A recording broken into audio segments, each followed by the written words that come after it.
All right, guys, so here we have your Wolfpack. It's the 25 pack 12. I got Mr. Justin Duval. Here's the technician who's going to be showing you how to do everything on the coach. So have at it, Mr. Duval. All right, cool. So we got our Wolfpack. First thing we're going to go through is everything up front. So that's going to be all your traveling, all your safety precautions, LP and battery. We'll kind of just make our way around and then go inside, and I'll show you how to use everything. So starting up front, 7-way plug, lights, brakes, hazards, blinkers, all that is going to come. This needs to be plugged into the truck. This also has a 12-volt charge line from the truck to the battery if you have the fuse in your truck. So electric tongue jack, this is going to get you on and off the ball of your vehicle. This is also how you're going to level the coach. Okay, down is down, up is up. So anything electric can fail. Up here they give you a grommet. And down inside is a little nut that's going to be your manual override. So if this thing fails electrically, you can still crank it and you're not stranded. So there's that. They give you a little light up front. This is pretty much just to find center if you're loading up at nighttime. Okay, so there's that. Safety chain. Okay, so if your safety chains come out this way on the trailer, they need to cross to attach to your vehicle. And then on here, you also have your safety breakaway cable. If the trailer comes off the ball, breaks the chains, this will snatch out of an electric box, engaging your trailer brakes. So there's that. Another thing, 2 5/16 ball. That's what you're gonna need. This is in the open position. Ball comes inside. That's in your lock position, and then your travel pin or your travel lock can go here. Something you need to know with the tongue jack. This is going to level the coach, like I said, front to back. On all 4 corners, you have your stabilizer jacks. Okay, that's going to be done through this switch here. You have one here. You also have one located behind your rear entry door. So it says extend and retract. You just hit extend. Okay, your feet will start to drop. This one's getting caught up. There it is. Oh, there it goes. Okay. So there's that. These are going to go all the way down to touch the ground. Once they touch, you'll hear the motor take the load of the weight of the trailer, and you just stop. If you're on sand or gravel, go ahead and throw down like a 2x6 board to distribute the weight through the sand, so you're not back, rocking in a couple hours. Okay. So there's that. Level first, then drop your stabilizer jacks. Okay. So that's it with getting on and off the truck and getting to the campsite and getting level. Next thing we'll talk about is propane. Propane is going to feed a lot of your appliances, water heater, furnace, your or maybe you have a propane refrigerator. So that's what this is going to feed. It's going to last as much as you use it. Okay, so there's no designated time. What you do need to know, these bottles are DOT, so they're meant to be on our roadways. Don't trade them in for the blue rhinos at the corner store. Also, you're going to leave these things all the way open or all the way closed. Just let the regulator regulate the pressure into the camper. So all the way closed, all the way open. Let's see here. This is an automatic regulator. So right now you got your dial indicator here. So we're gonna be pulling from this tank. When this dies, these green indicators will flip to red. You just come over to this tank, open this one, close that one, and go and get this one filled. Okay, that's pretty much it for the LP.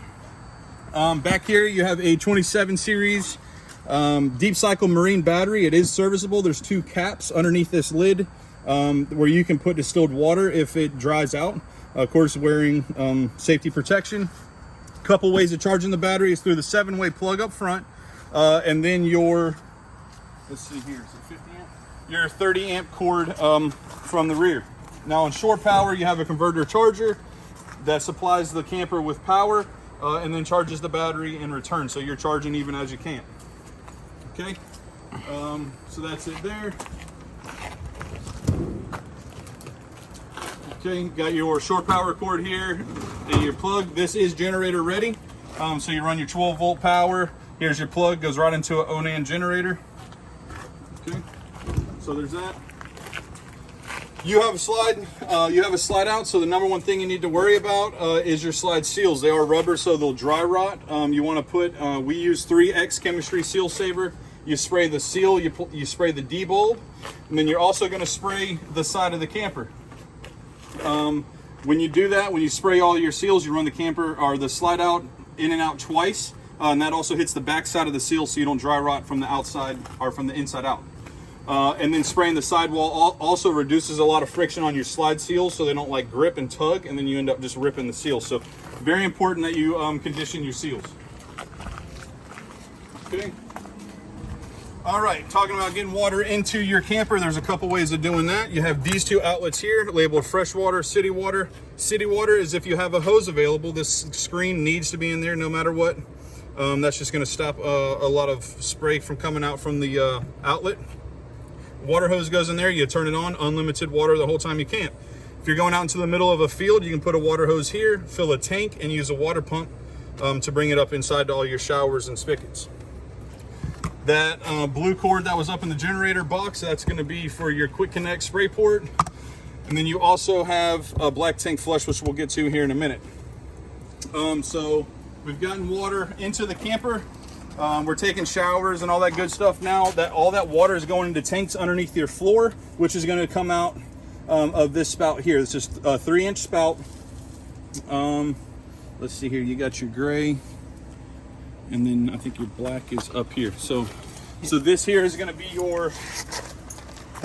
your black handle. This is for all of your feces in the toilet. So this is the poop tank essentially. And then you'll notice that this handle is gray. That's going to be for all your sinks and showers. Okay. Now the way this works, you'll pull the black handle first, which is in front of the tires. All your feces will come down out of the pipe. And then you're going to close that one and open the gray to clean out the pipe so you're not messing with any of that. Now where the black tank spray port comes into play, of course your black tank will create like a foul odor or smell. This is a straight shot to that black tank, so you put the hose in here, goes to the black tank, swirls all the water, then you pull the handle, let it dump, close it, let it fill, and then open it and let it dump. So that's going to be quote unquote your flush. So that'll get rid of all your smells. Something you need to know about black tanks: don't use Charmin or Angel Soft toilet paper, just an RV grade toilet paper. It dissolves when it hits water. Camco makes a 2-ply or a double ply instead of the single ply, so just keep that in mind. Okay, down here is going to be for your exterior gas pump. Now this tank also runs the generator, so you're going to be splitting the two. Right here is pump on and off. You can hear the pump turn on. This slides out, and then you have your regular gas pump that comes out of that compartment there. Okay, so like I said, you're going to be sharing this between the generator and the exterior pump. Okay, on the back side, up top you have all your running lights, backup cameras there. You also have a galley or a patio light. To take down your ramp doors, you just slide this out of the way. This will pop up. Do it on the other side, and then this whole ramp will come down. Now there's cables there that give you like a patio deck, and then if you remove the cables, that'll give you like a ramp to load golf carts or 4-wheelers. Okay, spare tire. That's where you would lower your spare tire. Now you also have air vents in your garage. You can open these either way. You're gonna have one, I think, at the top right corner on the driver's side. You would open that, push an air in, open this back to suck the air out. That way you have constant fresh air through the garage. Okay. Coming into, so this is gonna be the garage here, your fold-up steps. One thing we need to talk about is your awning. You have two weaknesses on the awning. That's gonna be water. Essentially it's just fabric or vinyl. It'll collect water and then maybe possibly rip the awning off. Now what they do is they allow you to put a tilt on the awning, okay, and then you just tighten this down, and that gives you like a runoff. Okay, so there's that. Over here you have, we'll just talk tires for a second. You have your lug nuts, 115 foot-pounds, nothing more, nothing less. This knob here does not mean that you have nitrogen. Okay, so this here is rated for 80 pounds. Once it drops to 70 pounds, it'll go yellow, and then once it drops to 60 pounds, it'll flip to red. So it's just a visual inspection to make sure that all your tires are within 10 pounds of each other. Okay. You got your 6.5 outdoor exterior speakers. This is the reefer access or the refrigerator access. Outside TV mount is here. Your range vent is up top. Down here, this is going to be your cable and video output. Okay, so you can watch TV outside. This is where you'd plug in the TV, golf cart, tender, whatever you're doing there. Okay. One of the most complicated systems on your camper is going to be your water heater. Now there's two ways of heating water, and that's this little switch down here. I don't know if you can see that. It says on off. Okay, if it's in the on position, you are plugged in and you are heating your water with an electric element. If you want to use propane, which is just a flame to water, you're pretty much boiling at that point, you would turn this off, and then inside it'll say water heater. That's your gas option. Turn that on. Gas will come into the gas valve, into a burn chamber, and then it sparks out here, so you don't need grill lighters to try to light this thing off. If it fails to light on the third try, it faults. It says, hey, you know, something's wrong, I haven't lit. You just turn the gas switch off and then on, you'll get the 3 more tries. Down here you have a sacrificial anode. So this is a weaker metal than the tank. All the water, iron, calcium is going to attack the weaker metal in this anode rather than deteriorate your tank. So eventually this is going to need to be replaced in about 1.5 years. So just keep that in mind. Okay. That's it for the outside. Let's take a step inside and show you how to use it. Okay. So just start here, entertainment. You have your swivel TV mount here. Probably holds up like a 32-inch. You have your radio. A couple things you need to know about the radio. Over here it says zone 1 and 2. Zone 1 is inside. Zone 2 is outside. Bluetooth. You can hook up like a HDMI or USB cord and get your surround sound off of that. Let's see. On your fireplace, a couple different options that you have. You have a timer. Okay, so I think it goes up. So it goes to 5 hours if the timer's off. It runs forever. Okay, you can change the color of your fireplace. And then here you also have your fan setting, which is going to just put out a little bit of hot air. Or it's going to put out a high setting, which is going to put out a lot of air. And then if it's off, you're just using it for the illumination of the fireplace. Okay? So you have your radio remote, fireplace remote. It's going to be up here. Okay? Your couches are recliners. Over here you have a bunch of options for light, massage, and heat. Okay? So you can turn all those on while you're relaxing. Over here you have, this is going to be your tank indicator. So as you use water throughout your coach, whether it be the toilet or sinks, showers, all that water goes into tanks. And you can see how full those tanks are here. So right now our freshwater tank is at 1/3. Can you see that, Joe? Okay, so it's at 1/3. Our black is at 1/3 and our gray is empty. Now these will climb from empty, 1/3, 2/3 are full, to let you know how full they are, and then you just go dump them as you need. Over here, right where it says HTR, that's your water heater. That's that gas option I was telling you. So boom, we turn it on. Once it tries 3 times and it faults, this FLT light comes on. The FLT stands for fault. Let you know that it didn't light. You would just turn it off. Turn it back on. You get the 3 more tries. Over here is the water pump, right? So red light means that it's on. You'll hear it cycle. It'll create pressure and turn off. Okay, so you're not listening to it all night long. Okay. Your heated holding tanks, if you're up north, sub-freezing conditions, you can turn on just a low amp heating tank or a heating pad, and that just keeps your tanks from freezing over. Okay. So there's that, lights, fan, everything for that range vent that I was showing you outside. And then down here, you have your cooktop. This tells you exactly which burner you're using. Just put it to light and then pop off here. This is going to be a sparker, no battery. It's just a friction plate. Okay, so boom, there's your left burner. Okay, and then you can adjust the temperatures. Okay. Down here is your 100 or 110 microwave. I'm sure everybody knows how to use that. Okay, over here you have your Norcold refrigerator. This is your power button here. Okay, so there's your 10 cubic feet there. And then you have your powered. If it's set, if red, check gas. That's kind of like that fault light on the water heater. So if it's on gas and it's red, you just want to go check it, turn it off, turn it on. You get the 3 more tries. Okay. Down here, your breaker box. This is all your 110 options here. So anything out of like a standard house outlet would be on a breaker. And then over here is your fuse panel. All these 15 amp fuses are going to be for anything on the battery. Okay. If a fuse pops, you'll see a red LED light come on the panel telling you exactly which fuse is blown. Replace it with the same amp fuse. Okay.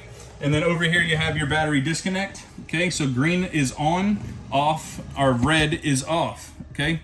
So this is pretty much your on-off switch for the camper. If you're going to be using it in traveling, anything like that, living in it, you're going to want to have this little notch on the green so that the camper will charge and operate efficiently. Okay. Over here is your thermostat. A couple things. You got your fan mode, right? So there's high, low, auto. Right now it's on auto. Okay. The snowflake means that you're cooling. You've engaged the compressor. You're cooling air. And then over here is your furnace, which is a heat icon. All your heat is going to come through the floor in these floor vents here. Okay. So there's that. Let's turn the heat off. I'm not trying to sweat the rest of this. Okay, so when it comes to your toilet, down here you have a foot pedal. You can see that? Okay, so your foot pedal, just press it down a little bit. The water will come out and fill the bowl. All the way to the floor is how you flush. If you did the nasty, we all know what we're talking about. Go ahead and just hold this down and put a little bit more water back in the bowl, and that'll make a seal between you and the tank. Okay, GFI. Of course, if any water gets in an outlet, it's going to pop your GFI. Here's where you reset. Okay. You got your walk-in shower there. Okay. Coming to the garage, the vents is the #1 thing I want to show you. These vents, you just pull left or right and they'll open. So this one, you're going to want to push air in. So we'll open it that way. Air is now being pushed in. And then back here, we want air to be sucked out. So we would open it that way and the air will suck out of there. That just keeps all the gas fumes out of your garage. Your bed lift, these two will act independently. So we can drop just this one if we wanted to. That's done with these pins here. Okay, so if these pins are in, we can drop just this, which is going to eventually turn into your dinette. When you flip these up and over, it'll become your dinette table. And then if you wanted to engage the top bunk bed here, you would run it all the way up. Okay. Okay, at that point it's picked up the bunk bed. You just pull this pin and now they'll both drop together. Okay. USB ports. That balcony light is your patio light. That's what I was telling you before. And then your inside lights are just on a switch here. Okay, back here I was telling you had the cables. So if you have these cables attached, this is going to be a patio deck. Once this deck falls, all of these just kind of fold out and make like a little gate around the patio. And then if you wanted to load something, you would just take this D-ring off here and it would just fall straight to the ground. And then you would load up your golf carts or four-wheelers, whatever you're working with. So that's it for the walkthrough. If you guys have any questions, give us a call. Travel Camp Orange Park. Ask to talk to Joe or Justin, and we'll hop on the phones within 10-15 minutes to help you out. Cool. Thanks, man.